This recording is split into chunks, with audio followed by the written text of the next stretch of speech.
তুমি যতই নিরীহ, যতই সফট হও না কেন, কারো মুখের ওপর তুমি কথা বলো না, এই রকম তুমি যতই হও না কেন, কিন্তু কয়েকটা জায়গায় বন্ধুরা মানুষকে একদম ছেড়ে দেবে না। তাহলে কিন্তু মানুষ তোমাকে পেয়ে বসবে, তোমার জীবন একদম তোমাকে কথা শুনিয়ে শুনিয়ে শেষ করে দেবে। তো কোথায় কোথায় কাকে কাকে একদম ছেড়ে কথা বলতে নেই, সেইগুলো নিয়েই আজকে তোমাদের সাথে আমি আলোচনা করব। গুড মর্নিং বন্ধুরা, welcome back to my channel. আশা করব তোমরা সবাই খুব খুব ভালো আছো। আমিও কিন্তু বেশ ভালো আছি। সকালবেলা কিন্তু উষ্ণ লেবু জল খেয়ে নিয়েই আমি দিনটা শুরু করলাম। চলো টুকটুক করে আমি আমার সংসারের কাজ করতে থাকি আর তোমাদের সাথে এই আলোচনাটাও করতে থাকি। কি বলো তো বন্ধুরা, কেউ যদি তোমার সম্মানে আঘাত করে না, কখনো তাকে ছেড়ে দিও না, তাকে দুটো কথা অবশ্যই শুনিও। নইলে কি হবে বলো তো, তোমাকে কিন্তু বারবার অসম্মান করবে। সম্মান কিন্তু সবার কাছেই প্রিয়, সে যতই ছোট হোক না কেন, যতই বড় হোক না কেন, সবার কিন্তু সম্মান আছে। তো সম্মানে যদি কেউ আঘাত করে, তাকে কিন্তু ছেড়ে কথা বলো না। কামড়াতে না পারো, অন্তত ফোঁস করে ওঠো। এইটা কিন্তু একদম করা উচিত। খালি খালি অনেকেই আছে, খালি খালি ঝামেলায় জড়াতে চায় না, এড়িয়ে যায়। কিন্তু সম্মানে যদি আঘাত করে, তাহলে ছেড়ে কথা বলতে নেই, তাহলে কিন্তু সে বারবার তোমাকে অসম্মান করবে। আর হচ্ছে, তোমার কাজকে যদি কেউ ছোট করে না, তাহলে কিন্তু তাকে ছেড়ে দিও না। অনেকে আছে না, এই যে ইউটিউবটা নিয়েই আমি বলছি, শুধু এটা না, সব কিছু অনেক কিছু নিয়েই আছে, অনেক কাজকেই মানুষ ছোট করে দেখে। হ্যাঁ, তোমার কোনো কাজকে যদি কেউ ছোট করে দেখে না, তাকেও তুমি ছেড়ে কথা বলো না। আর তাকে বুঝিয়ে দিও যে কোনো কাজই পৃথিবীতে ছোট না, প্রত্যেকটা কাজেরই মূল্য আছে, সমান মূল্য আছে। নিজের সামর্থ্য অনুযায়ী, নিজের ক্যাপাসিটি অনুযায়ী, সবাই নিজের এবিলিটি অনুযায়ী সবাই সব কাজ করে। তো এই সব জায়গায় কখনো কাউকে ছেড়ে দিও না। আর হচ্ছে, তোমার বাবা মাকে যদি কেউ নিয়ে কোনো খারাপ কথা বলে না, তাহলেও কিন্তু সেখানে এড়িয়ে যাওয়ার কোনো প্রশ্নই ওঠে না। ধরো তোমার বাবা মাকে কেউ অসম্মান করছে, তো ঝামেলার ভয়ে, অশান্তির ভয়ে আমি সেখান থেকে চলে আসবো চুপ করে, এটা কিন্তু কখনোই করতে নেই। তাহলে কিন্তু বারবার তোমাকে তোমার বাবা মাকে নিয়ে অসম্মান করবে। আর বাবা মাকে অসম্মান করা, নিজের অসম্মান তুমি সহ্য করে নাও, ঠিক আছে, বাবা মাকে নিয়ে অসম্মান কখনো সহ্য করতে নেই। তাকে কিন্তু ঠিক জবাবটা মুখের ওপরে দিয়ে আসা উচিত। নইলে কিন্তু সে উপরওয়ালাও তোমাকে কিন্তু ক্ষমা করবে না। বাবা মা হচ্ছে বিধাতার এক রূপ। তো বাবা মাকে নিয়ে কেউ যদি খারাপ কথা বলে, কখনো তাকে ছেড়ে কথা বলো না, তাকে কিন্তু দুটো কথা শুনিয়েই এসো। তাহলে কিন্তু যে যাই ভাবুক, তাহলে সে বুঝতে পারবে যে একে বাবা মা নিয়ে একে কিছু বলা যাবে না। নইলে কিন্তু উপরওয়ালাও আমাদের উপরে রাগ করে থাকে। তো দেখো, তোমাদের সাথে কথা বলতে বলতে কিন্তু আমার রান্না মোটামুটি হয়ে গেছে। ওরা খেয়ে দিয়ে স্কুলে বেরিয়ে যাচ্ছে, শুধু সয়াবিনটা করা আমার বাকি আছে। তো এই দেখো, সয়াবিনটাও হয়ে গেল। আর হচ্ছে কি বলো তো বন্ধুরা, সত্যের পথে সবসময় থাকবে। সত্যের পথে থাকলে কেউ কিন্তু তোমাকে কিছুই বলতে পারবে না।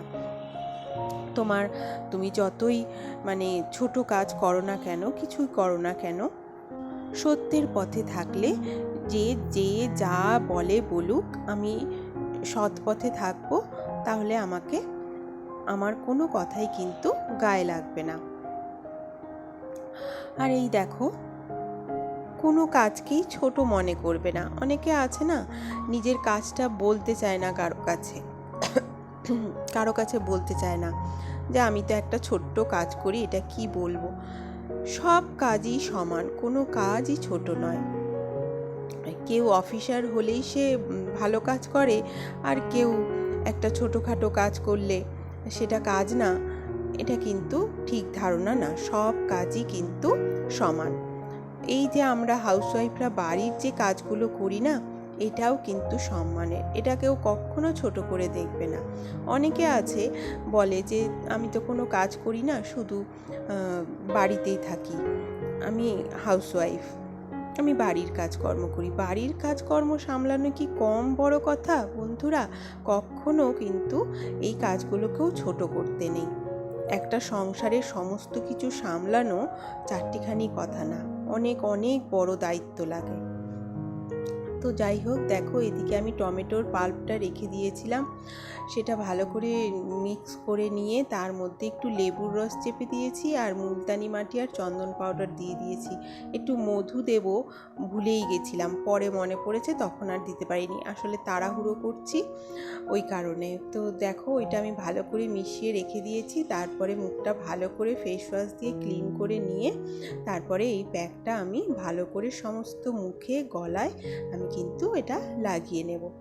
দেখো প্রত্যেক দিনই প্রায় আমি টমেটোর পাল্পটা দিই, কোনো দিন অন্য কিছু দিই। তো আমার স্কিনটা ওই জন্য দেখো এত হাইড্রেট থাকে, আর দাগ ছোপ পিগমেন্টেশন এগুলোও কিন্তু হয় না। তো এইটা মুখে নিয়ে আমি এই দেখো কাপড় চোপড় দিয়ে দিয়েছি, শুকনো কাপড়গুলো তুলেও নিয়েছি। আর এদিকে ছাদে এসে দেখছি যে জবা ফুল তো আজকে ফোটেনি। জবা ফুল না ফুটলে না মনটা খুব খারাপ হয়ে যায়। একটা শুধু বেলি ফুল ফুটেছে, তো সেইটা নিয়ে আমি চলে এসেছি। জবা ফুল আমি যদি ছাদে গিয়ে দেখি যে জবা ফুল ফোটেনি, আগেই জবা ফুলের গাছটার দিকে তাকাই, না ফুটলে মনটা না একদমই খারাপ হয়ে যায়। তো তারপরে আমি চলে এসেছি, দেখো পুজোর ঘরে স্নান টান করে নিয়ে পুজোর ঘরে চলে এসেছি। আমি ঝটপট করে পুজোটা দিয়ে তারপরে কিন্তু আমি এক জায়গায় বেরোবো। জানো কোথায়? আজকে আমার একটা গানের অনুষ্ঠান আছে, অনেক বড় হলে, লোক সংস্কৃতি ভবনে, সোদপুরে অনেক বড় হলটা, সেখানটায় আমি একটা গানের অনুষ্ঠান আছে, সেখানে যাব। তো আমারও প্রোগ্রাম আছে, আমিও করব, ওই জন্য আমি তাড়াহুড়ো করে রান্না বান্না করে নিয়ে সব কাজ দেখো সেরে নিয়েছি, সব ঢেকে ঢেকে রেখে দিয়েছি। স্কুল থেকে এসে ওদের কোনো অসুবিধা হবে না। তো আমি ওই জন্য চটপট করে এই দেখো রেডিও হয়ে গেলাম। আর আজকের ড্রেস কোড হচ্ছে সবুজ শাড়ি। তো ভালোই হলো, আমি বিবাহবার্ষিকীতে যেই শাড়িটা নিয়েছিলাম সেটাই পরে নিয়েছি। আর এই দেখো আমি কিন্তু লোকাল ট্রেনে উঠে গেছি, স্টেশন থেকে এই ফুলের মালা নিয়ে নিয়েছি, জুঁই ফুলের মালা নিয়ে নিয়েছি। সেটা কোনো রকম দিয়েছি, জানি না ঠিকঠাক হয়েছে কিনা। মোবাইলটা অন করে একটু দেখলাম, যে দেখি আমার মালাটা দেওয়া ঠিকঠাক হয়েছে কিনা। আবার ওখানে ভবনে গিয়ে গ্রিন রুমে গিয়ে দেখে নেব ঠিক করে, যদি ঠিকঠাক না হয় তাহলে কাউকে বলবো একটু লাগিয়ে দেবে। আর এই দেখো ওই ভবনটার বাইরে কি সুন্দর রথযাত্রার আয়োজন করেছে, খুব ভালো লাগলো। এই দেখো আমি অনেকটাই আগে চলে এসেছি, কারণ প্রচণ্ড বৃষ্টি পড়ছিল বলে আমি একটু আগে ভাগেই বেরিয়েছি, তখন বৃষ্টি পড়ছিল না বলে তাড়াতাড়ি বেরিয়েছি। আর আমি আই কার্ডও করে নিয়েছি। এই দেখো টিফিন নিয়ে নিয়েছি, এই দেখো টিফিন দিয়েছে। তো চলো আমরা আজকে প্রোগ্রামটা দেখতে থাকি। আর গানটা দিলাম না, গানগুলো, কারণ গানগুলো দিলে যদি কপিরাইট আসে, ওই কারণে গানগুলো দিলাম না। তো চলো আজকের ভিডিও আমি এখানেই শেষ করছি। তোমরা সবাই খুব ভালো থেকো, সুস্থ থেকো, দেখা হচ্ছে নেক্সট ভিডিওতে। আমার ভিডিওটা যদি একটুও ভালো লেগে থাকে তাহলে প্লিজ একটা লাইক দিও, আমার চ্যানেলটিকে সাবস্ক্রাইব করে আমার পাশে থেকো। Tata, bye bye. আর এই ছবিগুলো তুলেছি বলে ভিডিও আর করতে পারিনি, তো ছবিগুলো তুলেছি বলে তোমাদের এগুলো দিয়ে দিলাম।